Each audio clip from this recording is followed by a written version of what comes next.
Hello and welcome to another edition of ProtoBalls Talk Podcast. I'm ProtoMet. This is my Recycle Balls, and today we're gonna be doing a very special episode because today we're gonna be doing Dentist on the Job, the 1961 British comedy series. It's directed by C.M. Pennington Richards, who also directed the sequel, Dentist in the Chair. It was released on 29th of the... Wait, what? That's not the film we're reviewing? Nope. Today we will be taking a look at Monty Python and the Holy Grail. Oh, well then. Yeah, well that's useless. Okay, well, I don't have my papers on me, so... Yeah, because I threw them away. So we're just gonna have to fly... Look, it's a swallow! And he's got my papers for me. African or Europe? Okay. African. Alright? It might have been a European. But they can't carry anything under their own weight. Fair point. Okay. Yeah, Monty Python and the Holy Grail. God, where do we even start? Well, it's the second Monty Python movie, the first being, and now for something completely different, a movie which is nothing completely different. Isn't it just a collection of their best skits? Yes. So it's... Right, this is their first, like, proper movie. Yes. It is a send-up of Arthurian legend. King Arthur and Lancelot and all them. And their search for the Holy Grail. Starring all the members of Monty Python, the usual. All of them. Directed by Terry Gilliam and Terry Jones. And I think Terry Gilliam's a very underrated director. I'm just going to throw that out there. Yeah, okay. I know what was it? His movie Brazil is very weird. I've never seen it, but I have heard it is very, very weird. It's probably something I should check out at some point. Right, so it released originally on April 3rd, 1975. It had a budget of $400,000. You can't even make a low-budget movie off of $400,000 today. Well, it kind of shows. It definitely shows. It definitely shows. But it made a box office of $5 million, so I mean, it worked out okay. That is a rousing success, I would assume. Definitely. I mean, it's considered one of the best comedies of all time. With good reason. Yeah. So, where do we even start? Do we start with the title screen? Because the title screen's a bit weird to describe. Well, I suppose we should probably explain the opening gag for this, which is that this movie starts with, the opening bit for Dentist on the Job. Right. Before somebody realized that's the wrong reel and switches to the real movie. Hence the joke that we made. And now we can talk about the opening credits. Okay, so the opening credits are a bit hard to describe. They're how do I put it? They're just the credits, but they are subtitled into faux Swedish and faux Norwegian. Faux Norwegian. Roughly around the same Really, it's just faux Danish or not Danish. North European. Yeah, Northern European. And it really, the subtitles really like to brag about their mooses. That's this movie is where the majestic moose meme comes from. But the guy who was working on those was sacked because of his blatant overuse of mooses. So they had to finish it up with another credit bit, which was talking about llamas. Eventually. The guy who was responsible for doing the subtitles got sacked. But then the guys who were responsible for sacking the guy who did the subtitles got sacked as well, because Majestic Mooses still came up. And finally, the director was like, alright, everybody's been sacked, we gotta start a new title card. We'll just finish it off with whatever we've got available. We'll finish it off with Mexican mariachi. I don't even think it's a Mexican mariachi. It's definitely Latin American. Maybe? Because the llamas are South American. Okay. At the very least, the credits are hilarious. And of course, then we get to the proper start of the film. England, 932, which is right around the time of King Edelston. So yes, it would be historically accurate to call it England. Okay, I mean, before then it was called Britannia, so... Well, he is the king of the Britons.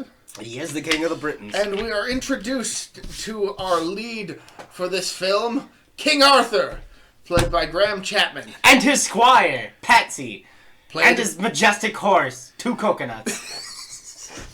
You didn't even mention that Patsy was played by Terry Gilliam. Oh yeah, Patsy's played by Terry Gilliam. I would have made the joke better.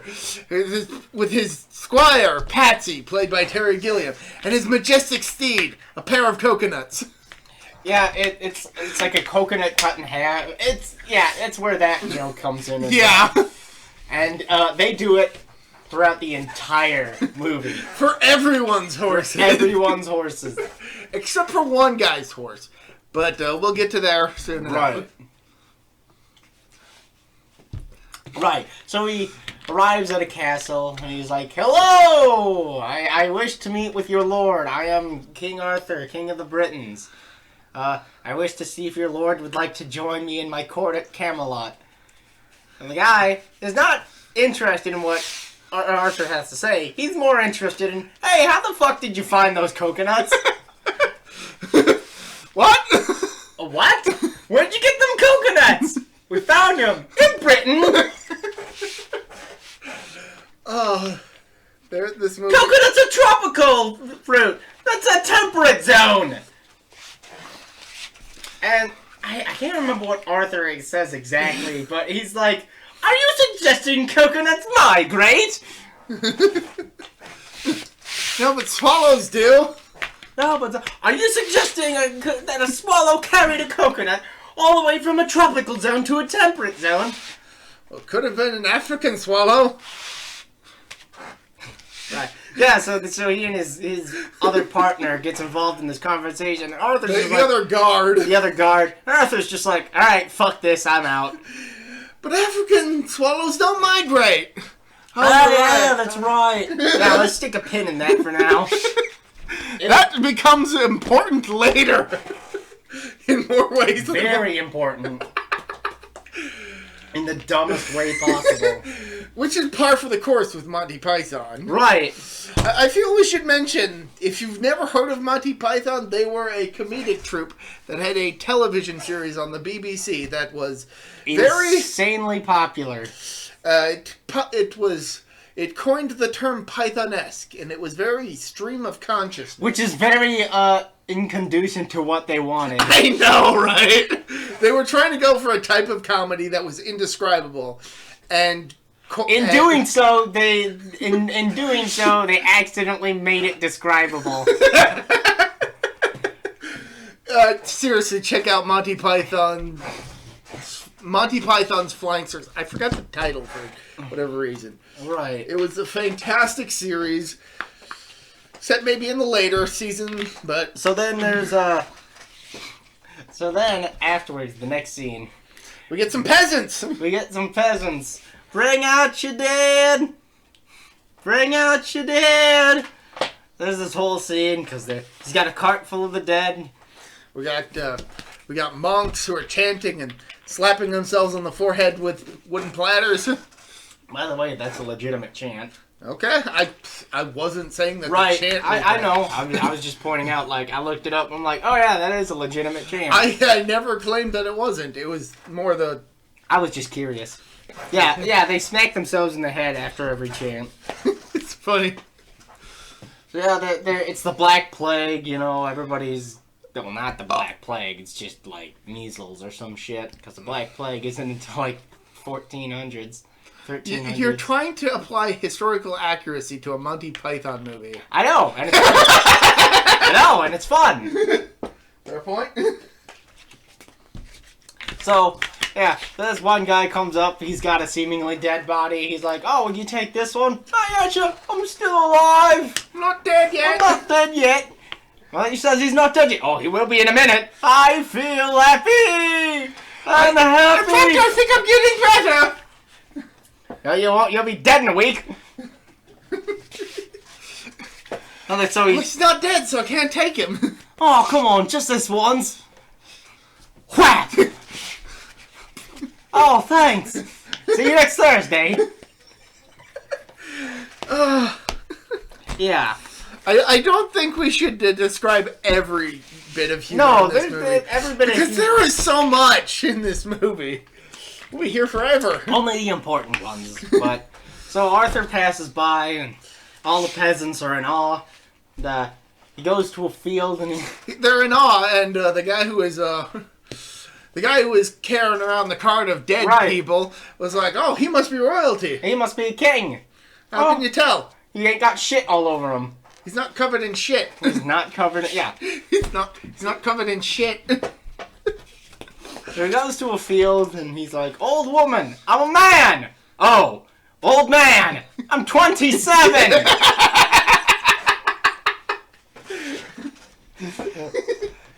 So he regales. He asks this the local peasants. He asks local peasants who their local lord is, and they're like, "Oh, we don't have one. We're an anarcho commune. Anarcho communist. Yes, they're anarcho communists. If that makes sense." They take turns being in charge. Right. So they're anarcho communists. Well, King Arthur... Anyway, so yeah, so this dude's just spouting off a bunch of fucking philosophical bullshit. Philosophical...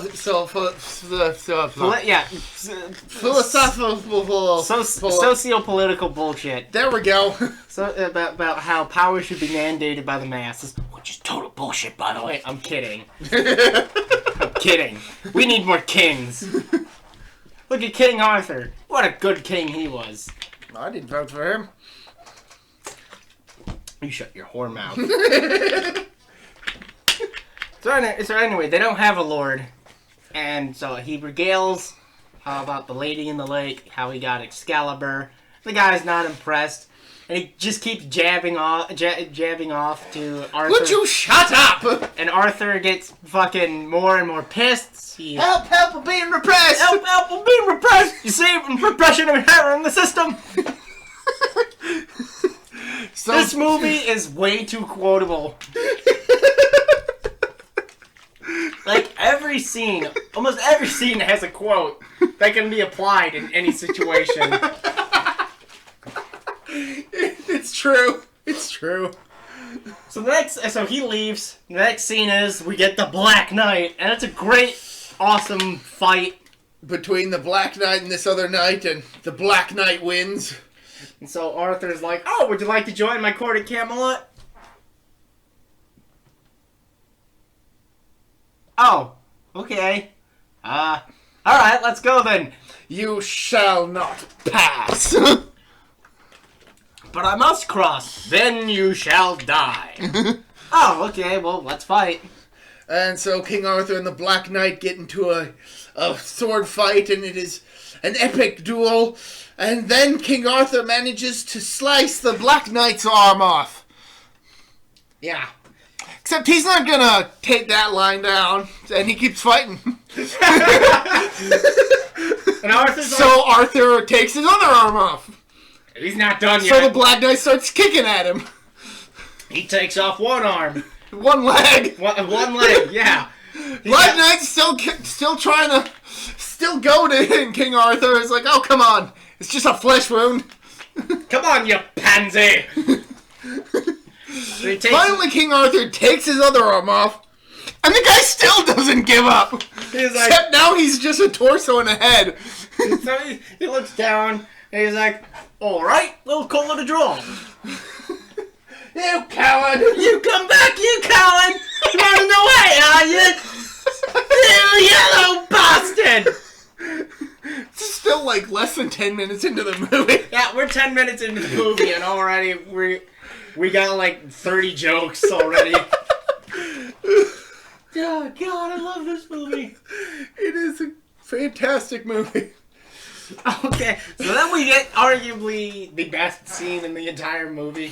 Maybe. Arthur arrives at a village where the villagers have gathered a woman, claiming her to be a witch and demanding that she be burned at the stake. And you know what? We're not going to spoil the entire scene. We're not even going to get into it because you need to watch it. It's fantastic. You need to watch it for yourself. What we will say is it does introduce a character, Sir Bedivere, the Wise.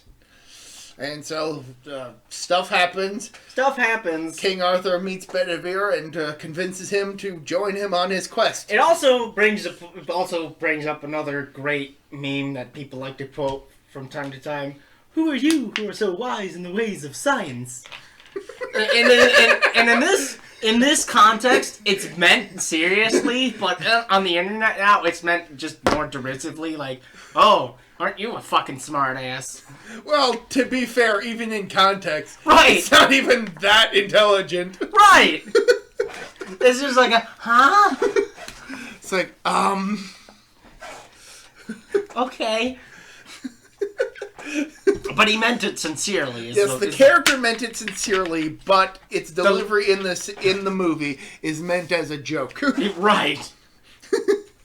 Because of how absurd the situation is. So after this, we are introduced to the other knights. We've got Sir Lancelot. We've got King Arthur, Sir Bedivere, Sir Lancelot, Sir Galahad, Sir Robin, brave Sir Robin, who so gallantly fled from.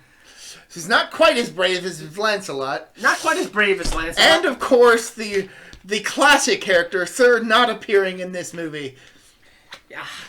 He was so memorable. He's my favorite character. He was so good. I love him.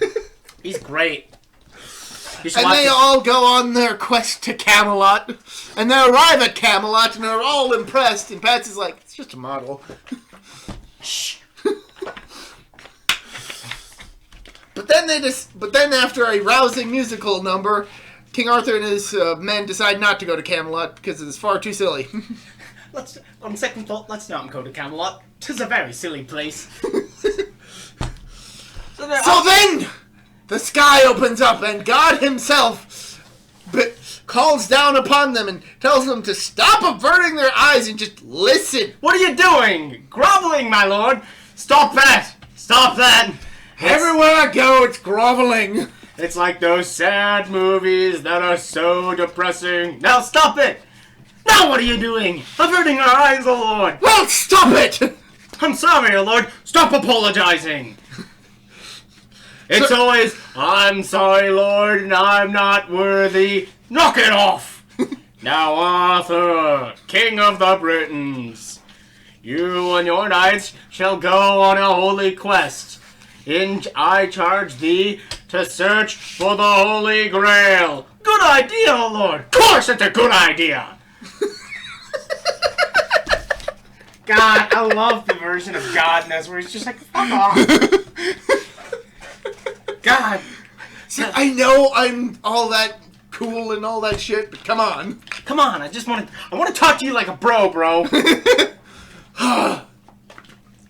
Damn peasants. So that gives us the quest. The quest for this movie.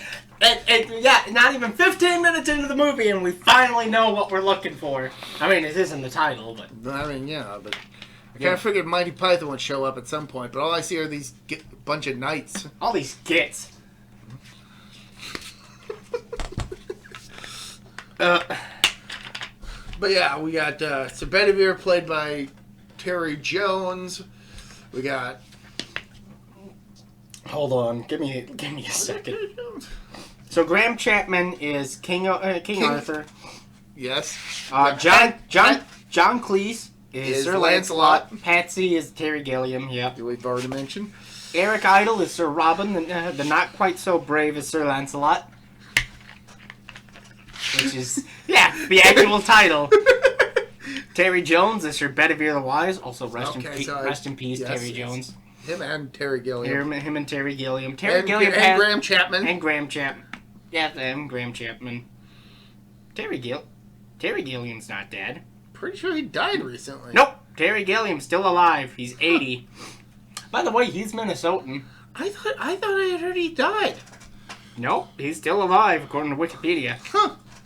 Well, clearly my information is incorrect. Terry Jones passed away last year, though. I did know about Jones, though. Yep. And, of course, Chapman, the first of them. Eric Idle is still alive. He's 77. Let me just run through these quick. Graham Chapman passed away, I believe, in 89. He was 48, which is actually very depressing. Yeah. John Cleese is somehow still alive. I don't know how. I love the fact that at Graham Chapman's funeral, John Cleese got to be the first guy to say fuck at a funeral. Yep. That is a true fact. Yep. Yep. And Eric Idle got to be the first person to say fuck in a video game. Yes! That's true. That's true. Okay, that's an Easter egg. I can't remember which video game. Discworld. Okay, so it's Discworld. So there's a certain screen that if the player is on long enough, and clicks on something repeatedly for a long, one very specific pixel. Eric Idle will be like, I just want to be the first person to say fuck in a video game. It's a complete Easter egg. It doesn't have anything to do with anything, but it's amazing. How that game didn't get an M is amazing.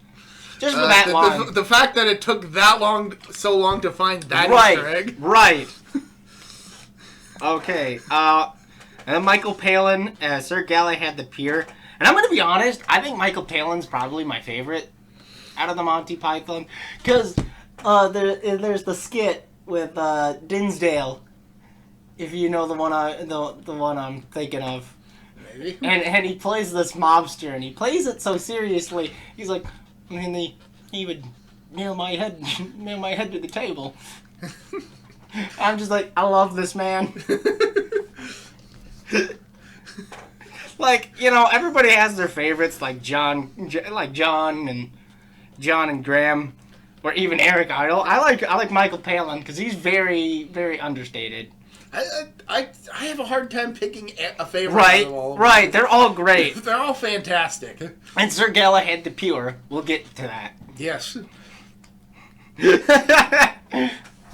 Okay. So they go to a French castle inhabited by French soldiers, and they wish to take to rest at the castle, and hopefully invite the Lord to join them on their quest for the Holy Grail. But the guard is like, we've already got one.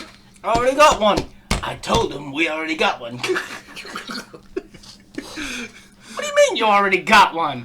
It's very nice. What is wrong? Why do you sound so weird? I'm French. Can't you tell by my outrageous accent? Now go away, or I shall taunt you a second time. Yes, this French guard is so very taunting. I fart in your general direction. Your mother was a hamster, and your father smelt of elderberries. Yep, those jokes are from this movie. There's a lot of jokes that people know that don't know that are from this movie. Probably. Like, I fart in your general direction is a very nasty insult to say to someone. When you think about it, you have such disdain for them that you would rather fucking pass wind in their direction Then talk to them. Oh, so Benevere comes up with a brilliant plan to get into the French castle. So the knights and their squires construct a large wooden rabbit. And as the knights watch on... Stick a pin in that. And as the knights watch on, the giant wooden rabbit is taken into the castle. And then Bedivere explains the remainder of his plan to King Arthur, telling him that once night falls, he himself, Lancelot, and Galahad will jump out of the rabbit and attack the castle. They're still outside watching. And then the French just toss the giant wood rabbit out towards them. Well, suppose we construct a giant wooden badger. And then the French guys just launch the wooden rabbit out back at them, forcing Arthur to utter his famous line for the very Run! Run away! That's probably my favorite line of him. In A this Trojan rabbit is what they called Yes. Yes. Based off the Trojan horse, Of course. which is a Greek myth. Yes. Anyway, so they all decide to go their separate ways In search for the Holy Grail. the Holy Grail, and a modern day historian is telling us just what a brilliant adventure this is going to be. And then a knight rides by on horseback and kills the guy with a sword.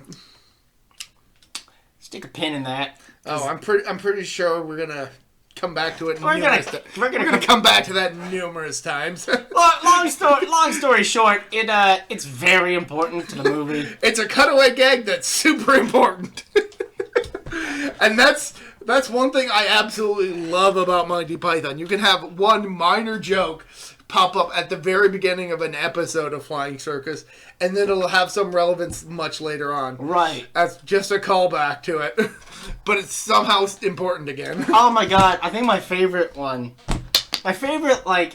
meta gag. I think you might know the one I'm talking about. My favorite meta gag for Python is they have a habit of ending skits in a certain way. And so right at the end of one of the episodes, there's a cop coming in and blah blah blah, what's all this and blah blah blah.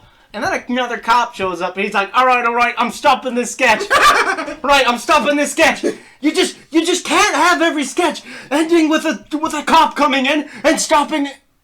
Oh shit. And it's just more cops showing up. It's a fair cop. I like the one where they end an incredibly dark humorous gag with throughout the entire episode. They mention that this episode's going to be watched by the Queen of England at some point. Right. And this episode just has some of the darkest sketches in the entire series up to this point. And then at the very end of the episode, the Queen starts watching and she stands up and they sing the national anthem and all that. Right. There's all... Oh God, what is it? Is that the same one where the crowd turns on them? Maybe? I don't remember. Because there's a skit where they go to a funeral home. That's probably the one. Right, and the crowd... And so the whole crowd turns on them. And then they hear the announcement that the Queen has tuned in. And everybody just... Oh. That is an all-time classic episode. Because the joke that turns the crowd is because the guy wants to eat his deceased mother. Very dark humor. Very, very dark humor. Particularly for Monty Python, but that's completely on purpose because of the whole gimmick that the Queen's going to be watching. The Queen's going to be watching. So we'll just go as dark as we can for television. Oh my while still cracking jokes. The other favorite skit of mine is the communist quiz. The communist talk show quiz. Communist game show. Communist game show. Oh, man. So long story short, watch Monty Python, please. Oh my God! Like even if it's not your thing, like and you just gotta watch it and just marvel at how insane it is. Election night is another one of my favorites. Oh yeah. Election night, I always pop it in whenever there's an American election going on because it's like. It's so absolutely ridiculous in the best way. It's so ridiculous in the best way, and it's a nice... How do I put it? It's a nice reminder that this shit's just ridiculous. And that real life is just as ridiculous.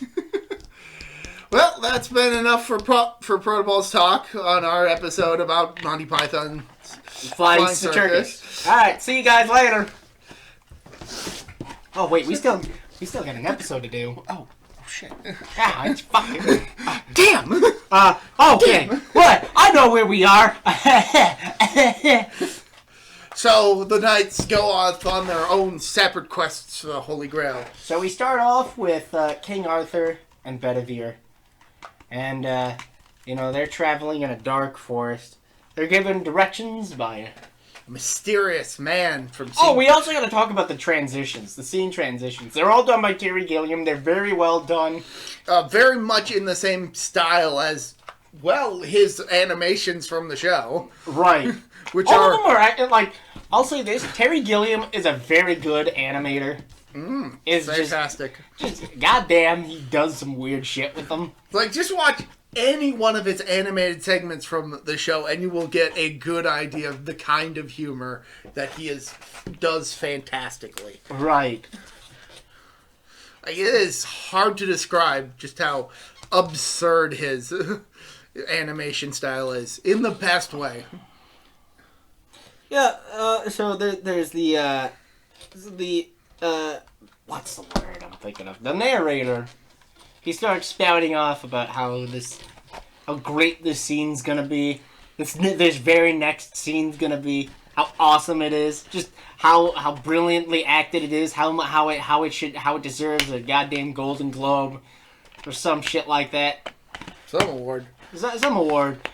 It's sort of like everyone's like, get on with it, you fucker. And he's like, oh, right. And now, scene 24.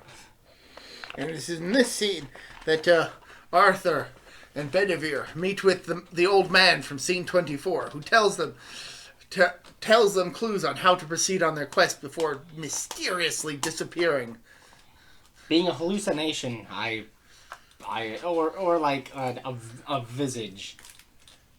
Probably. So they end up running across the knights who say knee. Knee! Knee! Knee! Knee! Who demand a shrubbery! For those of you who don't know what a shrubbery is, it's like a small garden. It's a small garden. Very small garden. Yes, quite. And so, Arthur and Bedivere have to go into town in search of a shrubbery. But nobody's wanting to tell them where they can find a shrubbery. Especially this old woman. Oh, this poor old woman. They start kneeing at her! Oh, God! They torture her with knees! And then this man comes up and chastises the two for such abhorrent behavior towards an old woman. What a dark day that even rogues start kneeing at old women. It's hard to find work in these times, especially for a shrubber. Excuse me? Did you say shrubber? Yes, I'm a shrubber. So you sell shrubberies. Aye, the finest. So Arthur and Bedivere get the shrubbery they need to pass the... But we'll come back to that. They get the shrubbery, but we'll come back to that. Okay? So then we come to the tale of Sir Robin. The not as brave as Sir Lancelot. And yeah, blah, blah, blah, blah, blah. And he comes, and he and his horde of minstrels who just will not stop singing come across a three-headed knight. And it's not even that they're singing positives about him. They're singing about how he's not afraid to basically get mutilated and tortured. And his nostrils raped. It's a legitimate quote.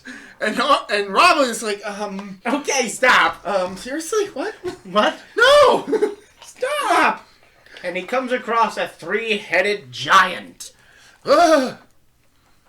A three-headed knight, actually. Like, that's what I said. A three-headed giant knight. Let's go with that. It is a tall knight, yes. With three heads. Oh, God! There was the passing bit, too. The guy, the anarcho-communist guy and his wife were passing by, too, on the way. I don't know if you missed that bit. I probably missed it. But... Yeah, they just casually passed by and we're still talking. Which is what? Huh? So he comes across the night, and long story short, Robin runs. He bravely turned his tail and ran. bravely ran away. Stop it! Stop it! I did not! I am not a coward! I did not run away! Stop it! There's that. And then there's... Oh, God. Then there's Sir Galahad. Chased. Sir Galahad the Chast. Chased. Chased, chast. Chased. Whatever. It's chased. In that well, why do they call it chastity? Because that... Yeah, because you got no answer for that! No! Don't hit me! He killed me. He killed me, gentlemen. That was the joke. But no, Galahad the Chased arrives. I will beaten. fucking end you. I still have my machine gun power strip. What? No context. Just like in Frankenstein! Okay, yeah, that one didn't work out that well. I think it worked out fine. It could have worked better, but you gotta do a bit better on your delivery. That's a C-. See me after class. A C- is passing. Yeah, but see me after class. No. You could do better. You could do better. I don't want to see you after class. That sounds... No. Anyway. Call your parents. Anyway, Galahad, beaten down by the quest, has arrived at Castle Anthrax, which is full of many, many pretty women who are very promiscuous. Scantily clad. And a bit naughty. And he has come to Castle Anthrax because he has seen a vision of the Grail. Which turns out to just be a beacon that happens to be Grail-shaped. And that was all the result of the head woman, Zoot. Which her sister, not Zoot. Dingo, her sister Dingo, apologized profusely for. And I should mention that here that Zoot and Dingo are both played by Carol Cleveland, one of the unofficial Pythons from Flying Circus. John Cleese's wife, yes? Huh. Yes, John Cleese's wife. Okay. Did not know that. I'm pretty sure they married. Let me look. I wouldn't doubt it. But then, just as Galahad is about to succumb to their feminine wiles and their naughtiness, Lancelot bursts in and saves him from the imminent danger, much to Galahad's dismay. Also, I love the fact that there's a bit where Carol Cleveland just kind of does an aside thanking them for even including the scene because Connie Booth is who I was thinking of. Okay, yes. Where Carol Cleveland is thanking everybody for even allowing the scene to even be involved because it was a bit of a debate as to whether or not it would be included, and they're just so happy and it's so exciting and they're nice to. So excited to finally be doing it. What? I'm sorry. Get on with it! Oh, yes. I'm sorry. I was distracted. I went down the Wikipedia hole. I just let you rant for that. And you were supposed to tell me to get on with it, just like everybody, including the old man from Scene 24, does. Especially somebody who hasn't even appeared in the movie yet. Yeah, that's a joke. That Carol Cleveland goes on a bit of a spiel, and she just apologizing all profusely about taking up everybody's time, and just get on with it. Okay. So, anyways, yeah. So Galahad is finally talked into possibly staying. Then Sir Lancelot and his knights show up, and he's like, no, it's too dangerous for you. You've got to leave. Oh, can't I have a bit of danger? No, not at all. No, it's too dangerous for you. And thus ends Galahad scene. What was the joke? It's full of peril. I can take the peril. It's too perilous. So he's gone. So then we go to Sir Lancelot's story. The story of Sir Lancelot. Which involves a meek prince who's being forced by his father to marry. I believe it was Terry Jones, right? Yes, Terry Jones plays... Like it doesn't look like Terry Jones at all. You know? There's the face, but then it's like, Jesus Christ. Like, yeah, he looks so scrawny. Right? Which is fantastic, because Terry Jones doesn't look that scrawny. Terry Jones is more like an average set man. A bit robust. And in this scene, he, like, I imagine he probably, like, lost a little bit of weight just for this scene. Maybe, possibly. But anyway, the prince is being forced by his father to marry a... And he's so pale! He's so goddamn pale! What the fuck? Like, I'm figuring that's... Like, I'm pretty confident that's supposed to be, like, a fair complexion. Right, I figure it's just makeup and everything, but he looks so fucking pale in this scene, Jesus Christ! But his father wants the prince to marry a girl from a neighboring kingdom with a huge tract of land. The joke being big bodied. She has big boobs, but Michael Palin has his hands like implying, and then he says huge tracts of land. Let me tell you about this castle here, son. My grandfather. Swamp Castle. Nobody believed in him that he'd be able to build a castle. But he built it, and then it sank. So he built it again! And then it sank into the swamp. That one sank! And then he built it again! And it burned down, and then sank into the swamp. But the fourth one! The fourth one stood! And thus is the land you'll be inheriting. Long story short, there's another great joke with the guards and whatnot. Oh, you gotta see that to believe it's so funny. But anyway, while this is after the king leaves, the prince jots down a note and takes a bow and arrow and just shoots a note out right in front of the guards who are just watching him. Smiling. Which hits Lancelot Squire. Also played by Eric Idle. Eric Idle? Which is the same actor who plays one of the guards. Right. Dude, they play in several roles in this. Oh, hell yeah. And all of them are at least interesting. And so Lancelot's like, a lady in distress! I must go, and I shall avenge you! Actually, I think I'm getting better. I'm not dead. Oh, well then, I shall still avenge you, though you were mortally wounded. I think I'm getting better. I think I'm getting better, actually. Oh, well then, I think you better just stay here. No, I think I can come along. No, I insist. I think you should stay here. All right. All right. Well, the guy has an arrow in his chest. Right. He says, no, I'm fine, dude. I'm fine. So then Lancelot storms the castle slowly. Okay. Watch the scene. The run is, like, repeated. It's repeated and then, like, inverted. It's so good. It's so fantastic. So he storms the castle, kills a bunch of people. Kills and maims a bunch of people to try and save the fair princess. And then upon reaching the princess's chamber, realizes, not princess, it's a prince. Oh.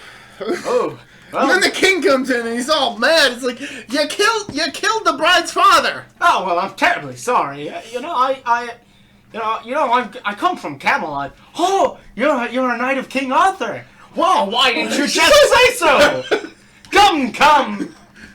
We'll let bygones be bygones. It doesn't matter who killed who or who did what. Meanwhile, the prince is like, "Come on! I've got this rope made out of sheets. We'll escape quickly." And the father cuts the rope. Pushes the boy out the window and cuts the rope of sheets. Cuts the rope. He does not give a fuck. And so the guy goes on a long spiel. He's like, "Oh well, I'm adopting what would have been my son's wife." And then the prince arrives, having been caught by the squire, who is okay, despite the whole arrow in the chest. Lancelot, come with me. And they start saying, oh, there's also a running bit where, like, the king doesn't want any singing. And all the prince does is wants to sing. A sad song. A sad song. Stop! No! No! No. Nope. Stop this at once! No singing! Oh, no! They all start singing. Lancelot's like, well, I'm getting the fuck out of here. And so swings across on a rope. And then swings back. And then asks if anybody could give him a push. Yeah. It's gotta be all dramatic like that. Exactly. How very sad, you know? So, yeah, so we come back to the shrubbery now. And the knights who say nay are now pleased with the shrubbery. However, the circumstances have changed. They are no longer the knights that say nee. We're not going into that. Well, okay. The knights who until recently. The knights who until recently said nee. Yes. Come on, Mumble. Demand another shrubbery, but with different specifications. And then when they're done, we want you to cut up the biggest tree in the forest with a herring. A herring? A herring? I can't do that. Oh, come on, at least try. And so Arthur and So it turns out their weakness is a word, but we'll let you guess what it is. A single word. We won't tell you what it is. Finally, frustrated with the knights who until recently said nee, and being reunited with the other knights, Arthur and Bedivere decide to continue on with their journey and not bother with these silly people. Right. So they've got new knights too. Yay! In a new scene, there's Bors, Gawain, and Hector, who are real knights in Arthurian legend. Yep. And, actually, fun fact: Gawain, I believe, is supposed to be Lancelot's kid. No. I think it was Percival. Yeah. Hold on. Keep talking, Brother Maynard. And Tim. Yeah, we'll get to them. So the knights continue on their quest, and at some point they come across a sorcerer by the name of Tim. Galahad. Okay, so Galahad is supposed to be Lancelot's son in Arthurian legend. Yeah. Okay. Go on. Kind of lost my train of thought there. The Pokemon anime, it's pretty good. Yeah, I know, right? I got to the episode where they introduced Todd Snap. That's a pretty good episode. Yeah. Okay. Yeah. It's a good episode. So Arthur has some new knights. Oh shit, we're still talking about that, aren't we? Yes. And so they meet upon this enchanter, this great enchanter who's spawning flames and fire everywhere. And they ask him his name. And his name is... Some call me Tim.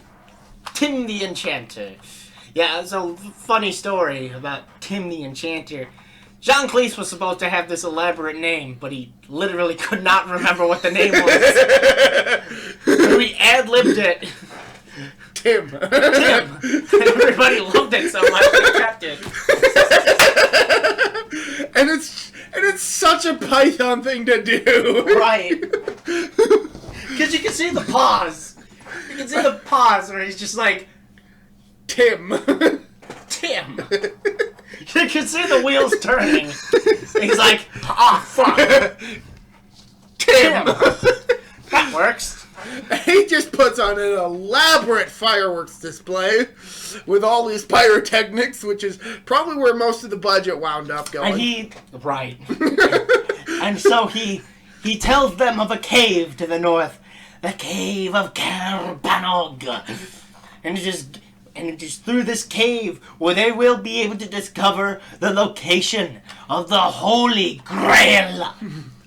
But dare ye who enter, because the cave is guarded by a great beast, the beast of Carbanog. So he takes them to the cave. And they spot a rabbit, and they wonder, Where's this monster? There it is. What? Behind What? the rabbit. No! Is the rabbit. You get. I saw it myself. I was so scared. Right, boars, trumpets head off. Radio. Some boars goes and Gets fucking slaughtered. Jesus Christ! I warned you, didn't I? But it was just a harmless little rabbit, wasn't it? They kill a rabbit of Karen the Bog.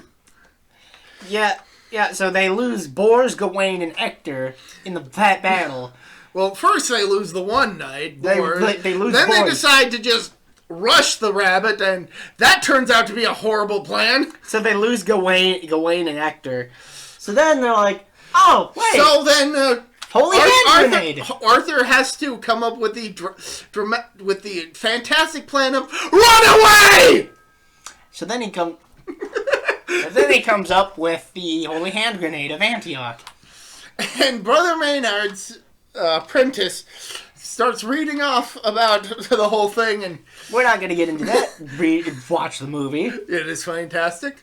And so they use the Holy Hand Grenade to Kill the rabbit. Kill the rabbit. Kill the rabbit. Kill the rabbit. Kill the pop-ups. Kill them all. I remember that when that was a thing. Okay. Anyway. Does anybody else remember Kill the Pop-Ups? I remember it. Pepperidge Farm remembers. Pepperidge Farm remembers. Well, I think that does it for us. Okay, thanks for watching. Wait. Right. Still, we have to finish this thing. Right. Ah, damn it. Okay. So, inside the cave, they find An etching. And they have Brother Maynard translate it for them. it is Aramaic because Joseph of Arimathea. Joseph of Arimathea, just directing them to the castle. Ah, The castle what? the castle. Ah. Although we both tilted our heads. Like, huh? Yeah, it turns out whoever wrote this died along the way of writing it. Right. And it was because of the beast that inhabits the cave. A giant, multi-eyed monster. And it eats Brother Maynard. Oh no! So they Nice run away. report. So they run away. They run away. And it looks like all hope is lost. But fear not! Terry Gilliam had a heart attack and died. See, I told you he died! That's true. He does die in this movie. What the fuck? You set that up, didn't you? Oh, a little. I did think that he had passed away, but when you told me that he was still alive, I figured I'd hold on to that until just now. Right. I hate you. I know you mean love. No. So yeah, they managed to escape because poor Terry Gilliam passed away, suffered a sudden heart attack and died, which means the monster could not go on. Because it was animated. Right. So they reach the Bridge of Death. And it is there they have another encounter with the old man from scene 24. A brilliant actor, I must say. But so he asks them. He gives them 3 questions so that they may.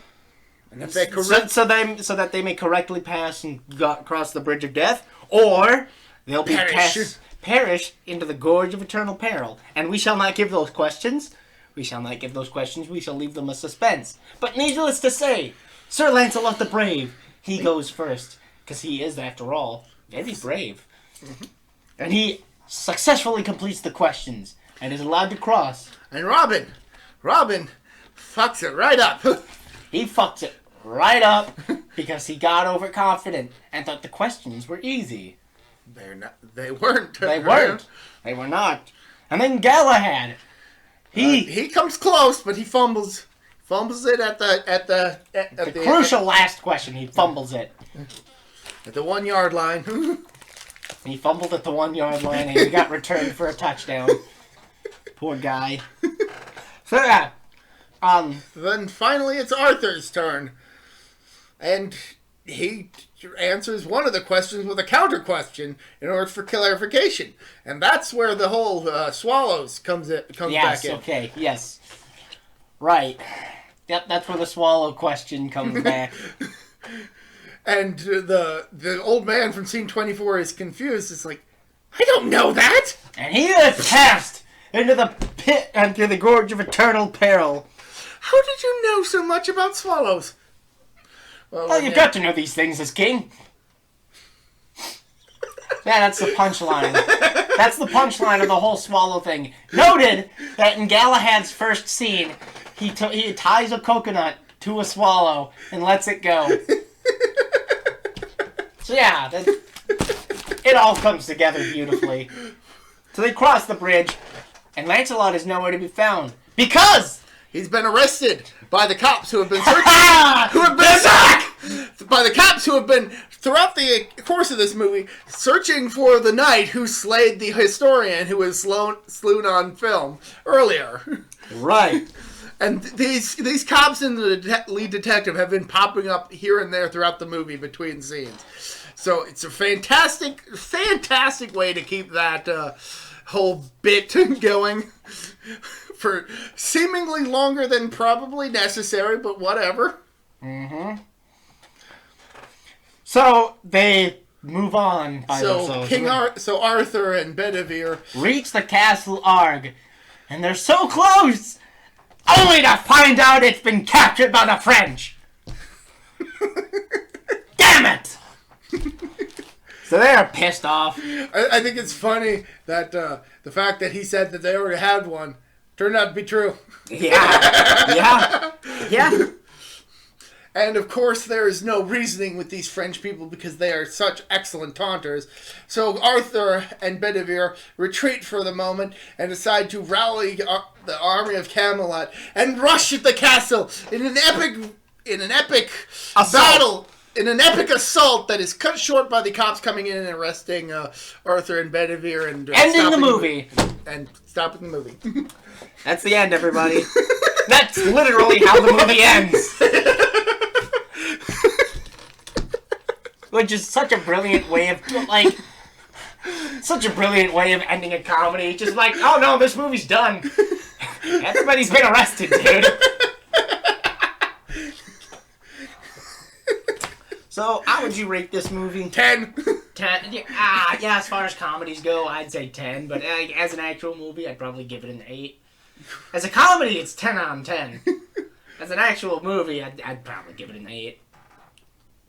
I know, I disown you. I'm such a jackass. Oh, yeah, nah. Never mind. Actually, yes. You go on. Describe what you liked about the movie. Oh, what didn't I like about the movie? This movie is fantastic. The jokes are fantastic and expertly delivered. Some of them do admittedly kind of linger maybe a little too long, but overall, this is a fantastic and incredibly quotable movie, and it's kind of a shocker that not a whole lot of critics liked this movie when it first came out. Like, even Roger Ebert gave it like a 2 out of 4 stars in his review. Oh, Roger Ebert is notorious for not liking fun movies. He didn't like The Thing. What makes you think he'd like this movie? You know what it is? I don't think Roger Ebert has a sense of humor. I think that might actually be it. Because he doesn't like very many comedies. But it just kind of seemed, in general, critics weren't too big on the movie. Right, people weren't too big on the movie until years later when everybody realized, shit, this is actually a pretty good movie. Yeah. It got the cult status, just like The Thing and a lot of other movies. But it was cult enough early on enough that, they got 2 more movies out of it. Well, you know what? You know what I think? It has a lot, because Roger Ebert's American. Yeah. And a lot of the reviewers were American. I don't think it was meant for an American audience. I mean, it's very British. It's very British, and it had to have... And you know what? No, let's not even credit this movie for getting a sequel. Let's credit George Harrison for getting Monty Python a sequel. Okay. Because fun fact, George Harrison, yes, that George Harrison of the Beatles, yep, was such a fan of the movie that he personally funded the next Monty Python movie. He funded it out of pocket. I mean, he started a whole production company for it, but he basically paid out of pocket just to see the movie. He's just like, I like that movie. Want to see you guys make another. Here's all my money. I'm a fucking billionaire. I don't give a shit. I was a former Beatle. What are you going to do about it? What are you going to do about it? I'm a former Beatle. I'll still be making money after I'm dead. Yeah. I mean, which is true. I mean, he still makes millions of dollars even after he's dead. Yeah. The price of fame, I guess. Benefits, I would say. Benefits of fame, I guess. I mean, it's not so much a price if you're the one getting paid. I mean, it's a price for the masses. Yes, true, I guess. But, So, yeah. I can't. Yeah, there was so much humor in this movie that we did not cover all of it. Not even close. I mean, we skipped over some of the best scenes, or at least some of the best gags in this movie, because you really got to experience it for yourself. It's part of the reason why I think we'd have a hard time doing a review of the Naked Gun series. The Naked Gun, well, I think we'd have a lot of trouble with even the Mel Brooks movies, because there's so much to unpack there that where do you start and where do you end? Yeah, we'd be talking about it for 2 hours. I mean, we went through 2 hours for Star Trek 2 because there was a lot to fucking unpack with that movie. And these kind of movies just have a lot of humor, just jam-packed into all seconds of the film. Exactly. Like, even the quiet bits are funny because that's kind of the point. They're supposed to be humorously quiet. Okay. Well, that was what am I talking about? What the fuck did I just say? No, that was Monty Python and the Holy Grail, not Ave, or whatever the fuck I was gonna... No, you know what it was! I was staring at that for a minute. Staring at Dermond. Evangelion? Evangelion, the art from Neon Genesis Evangelion. I'm like... So I was like, okay. Well, that's Abe. Wait a minute. I cut myself mid-sentence because I was like, that's not what we're talking about right now. That's what I was just thinking of. No, that's enough of Monty Python. Do you have any recommendations this week? Lately I've been playing a lot of Story of Seasons Friends of Mineral Town, which is a remake of the Game Boy Advance game Harvest Moon Friends of Mineral Town. And its follow-up, Harvest Moon More Friends of Mineral Town, both of which are technically remakes of the PlayStation 1 game Harvest Moon Back to Nature, which is a reversion of Harvest Moon 64, and I fucking love Harvest Moon. I like Harvest Moon too, yeah. And and it's a shame that we'll never get a good Harvest Moon game ever again. But hey, at least we've got Story of Seasons. Yeah, okay, for those of you who are confused by the naming conventions, the company Natsume does not have the rights. No, okay. So the company who actually made the Harvest Moon games, Marvelous, got into a partnership with Natsume. But then they split partnership. Marvelous kept the gameplay style of the Harvest Moon games, but Natsume kept the name. So now Marvelous is free to keep producing Harvest Moon games. They just can't call them Harvest Moon. Right. They got to call them Story of Seasons. Whereas Natsume is free to publish as many shitty Harvest Moon games as they can. Because from what I understand, they haven't exactly been good. Remember when Natsume used to be a good company? I do. I loved Harvest That was Moon. the 90s, though. Early 2000s. 90s and early 2000s. What other games did they make outside of Harvest Moon? Power Rangers. Other. I don't know other. I just happen to know that they did Power Rangers. Keep talking. But yeah, so Story of Seasons is a remake of a couple remakes, and it does a fantastic job of translating the classic Harvest Moon style of gameplay into the modern day. And while I do kind of wish that there were some things about it that were a bit better. Oh, right. Pocky and Rocky, they also did. Okay. I will say that if you're a very underrated game. If you're a fan of the classic old school Harvest Moon style, then give Story of Seasons Friends of Mineral Town a play, because it is a fantastic redo. But it's not the perfect Harvest Moon game, unfortunately. Yeah. No, the perfect Harvest Moon game would be Stardew Valley. I mean, yeah, if you want to be technical, yeah. Yeah, pretty much. I mean, it just does everything that the classic Harvest Moon style did to utter perfection, and is honestly the better game out of the two most recent Harvest Moon style games. Right. Not counting, the actual Harvest Moon games, because fuck those. Apparently. I've never played.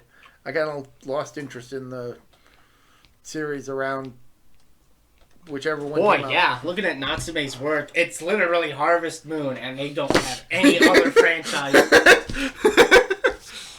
Like, they've got a few WWF games on Game Boy, and Game Boy Color, which is okay, fucking whatever. But, like, there's Harvest Moon, Pocky and Rocky, and Shatterhand, which is a very underrated NES game. Did you know that that's actually a licensed game originally?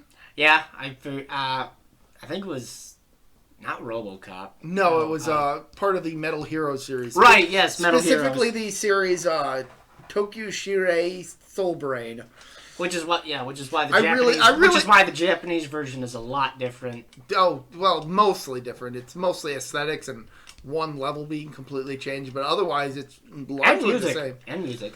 But it's largely the same game. Right, it's largely the same game and all that. I really probably Very good game. I probably should do a video about it over on Gamezilla one of these days. Right. Because...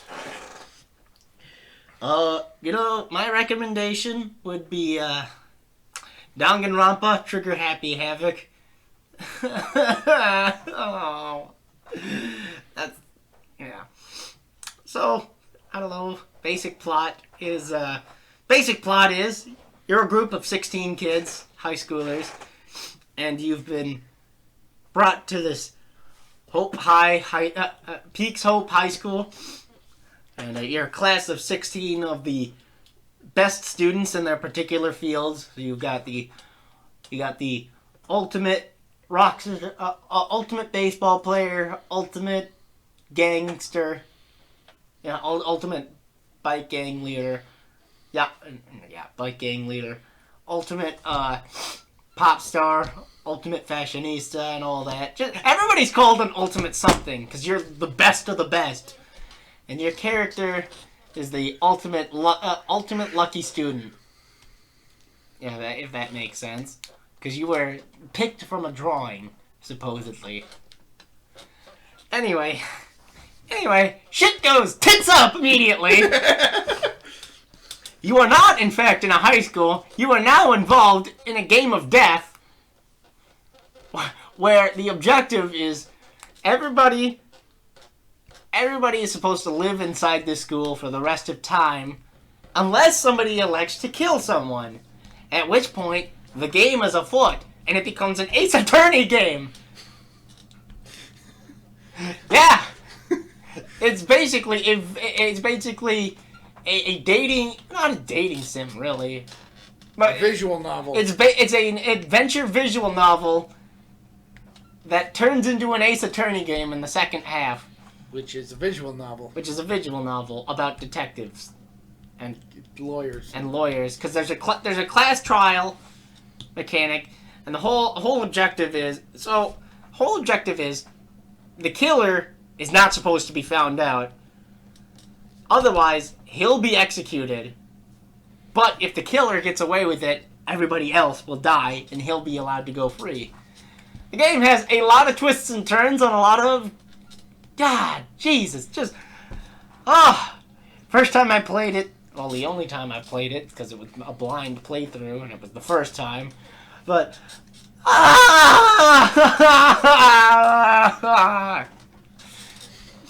not going to say any names and spoil anything, but a lot of characters that you don't expect to die do die.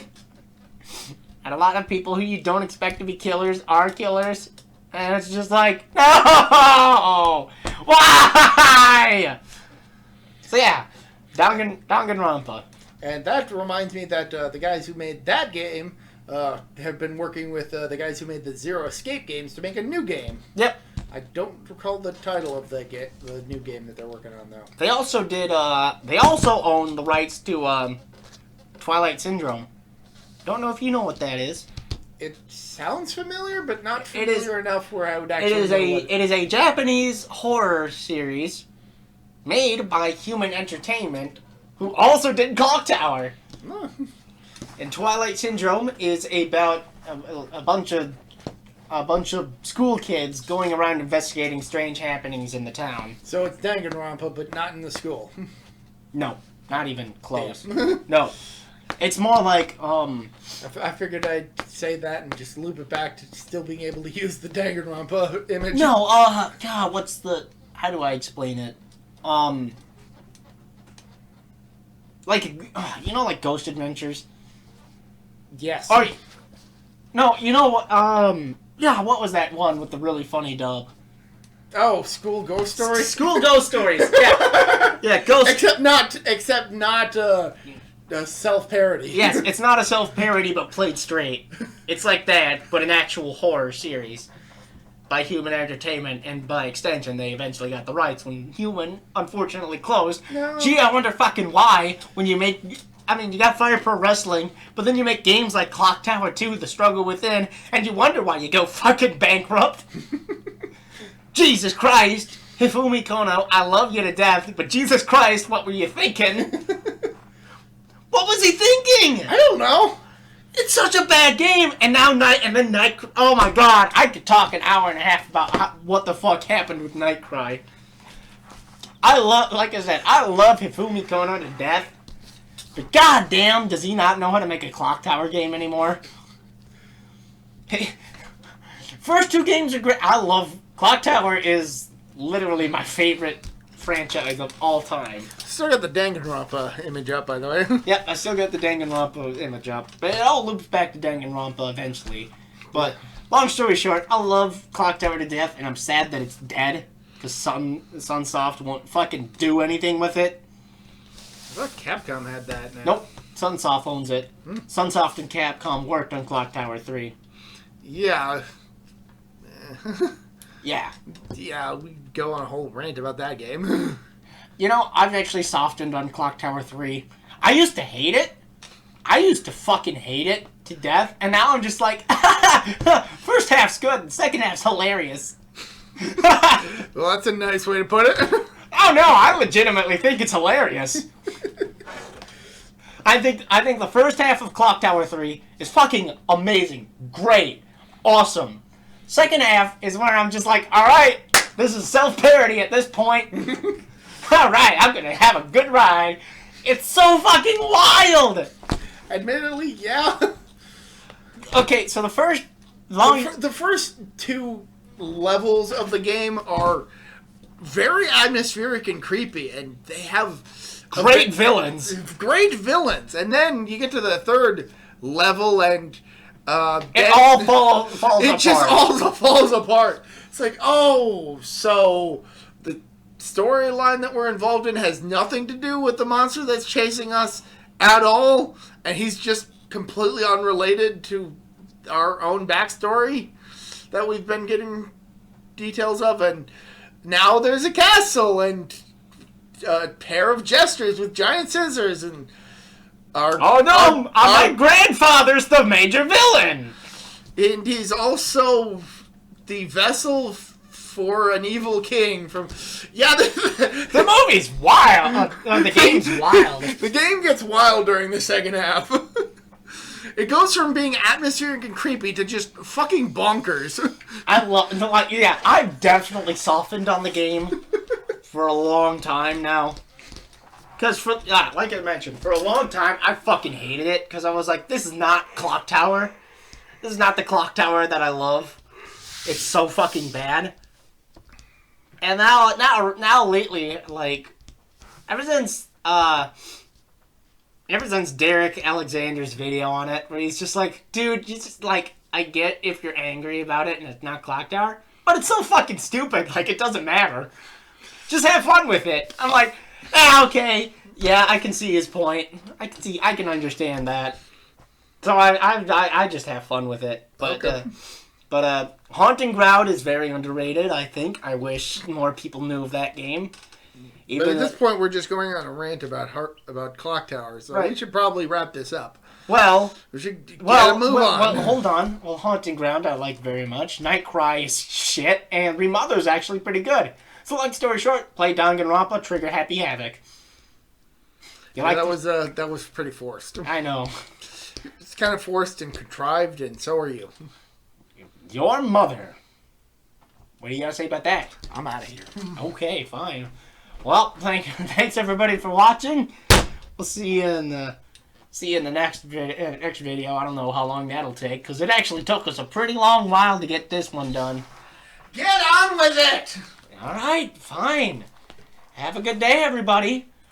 This idiot doesn't want to say goodbye. See ya.